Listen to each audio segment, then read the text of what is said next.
Isocetane. 2,244,688 heptamethyl non-ani is a highly branched alkane used as a reference in determining the cetane number of diesel.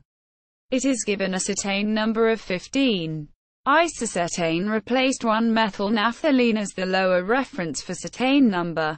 1-methyl-naphthalene has cetane number 0. Owing to the expense of 1-methyl-naphthalene and difficulty in safe handling. Strictly speaking, if the standard meaning of iso is followed, the name isocetane should be reserved for the isomer 2-methylpentadecane.